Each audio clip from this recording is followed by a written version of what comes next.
Can extraterrestrials be the key to proving or disproving Christianity? It's a slight bit of a mind bender, but stay tuned and we'll see if future contact with UFOs and aliens hold the key to finally answering the whole question of whether Jesus rose from the dead or not.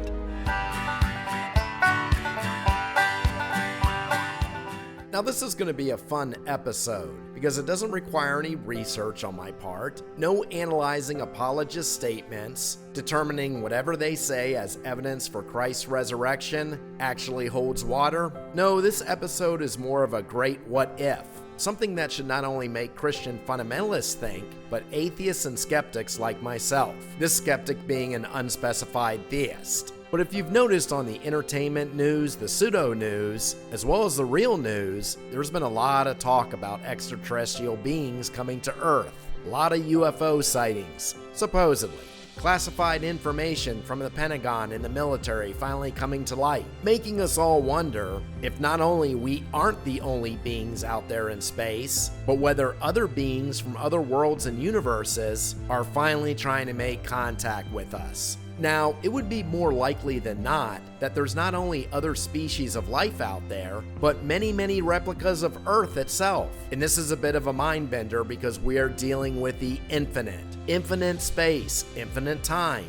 I've read briefly that the chances of developing an Earth that supports life as we know it is a 1 million in a million odds, which gives the theist the premise that there had to be a great orchestrator of the event. And this isn't a terrible argument, but when you're dealing with the infinite, an endless amount of time with no beginning, no end, and an endless amount of space with no beginning and no end, a construct that the human mind really can't even comprehend in anything but a vague abstract. There is no limit to the number of chances of an Earth being reproduced. It's a lot like the monkey theorem. If you have 6 monkeys, 6 typewriters, an infinite amount of paper, and an infinite amount of time, they will randomly produce all the works of Shakespeare without an error in an infinite amount of time, in an infinite amount of trials. Something we really can't even comprehend as humans. So there would have to be not only another Earth, but many other Earths. Many doppelgangers of us. In an infinite universe, someone on another planet should look just like me. And who knows, perhaps he has his own YouTube channel.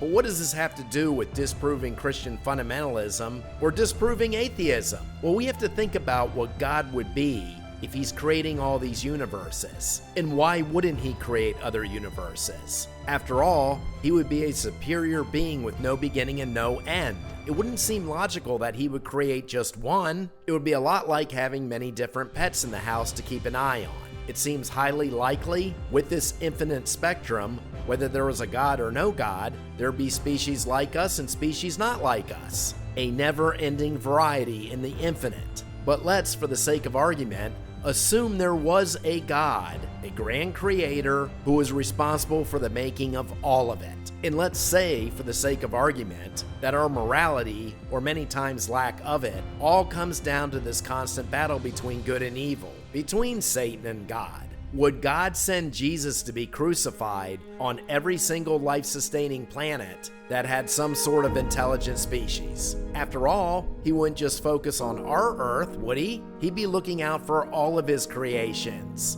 And let's say, for the sake of argument, that extraterrestrials are trying to contact us. And let's say 1,000 years from now that they've not only made contact, but we're in constant communication with these beings and have even developed enough technology to travel and settle in their worlds. So say you're an atheist and you're about to travel across the galaxy to this new planet X that aliens who look like us, act like us, have informed us that their home is sustainable for human beings on our Earth. And we arrive at that planet. And you, being new arrivals, are exploring their norms, mores, and culture. It's not going to take long for the topic of religion to come up. And let's say, while you're talking to one of these beings, who may or may not be similar to us, about this myth that we have on Earth known as the resurrection of Jesus. And then these new neighbors inform you that they have the exact same myth, and that there seemed to be a huge part of their population that followed a religion that greatly resembled Christianity here on Earth.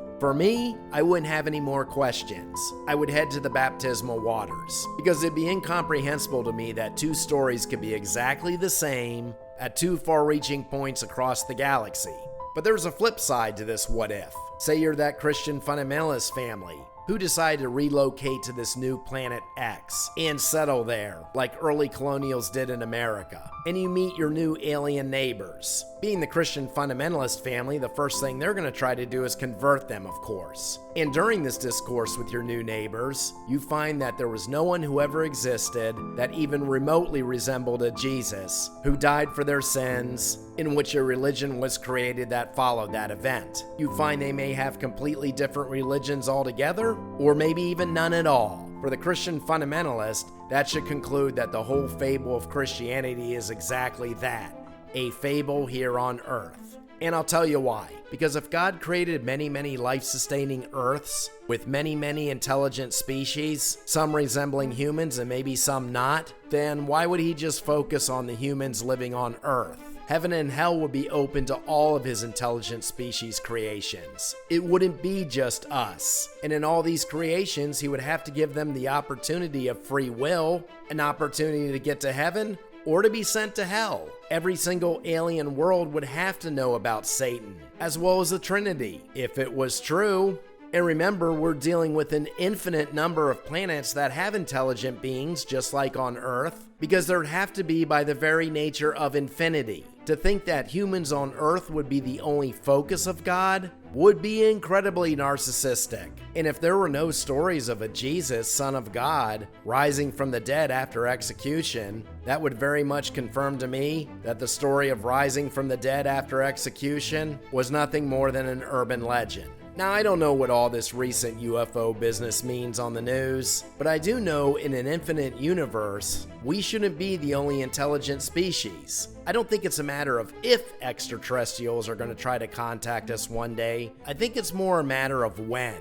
And I hope I'm still around to witness all this, because if I am, I may find that solid confirmation that proves me wrong and finds Christianity legitimate, or shows me that it was nothing more than a silly little fable on our little minuscule rock in the universe. Now, if you'd like to venture on a tale that's also a great what if, check out my novel The Second Fall, an offbeat Armageddon the evangelical never saw coming, on the links in the banner and the video description. And here's a playlist at the end of the screen on more arguments when debating Christian fundamentalists. And I'll see you next time when we once again take that sword of reason and reality and thrust it right through the heart of ignorance.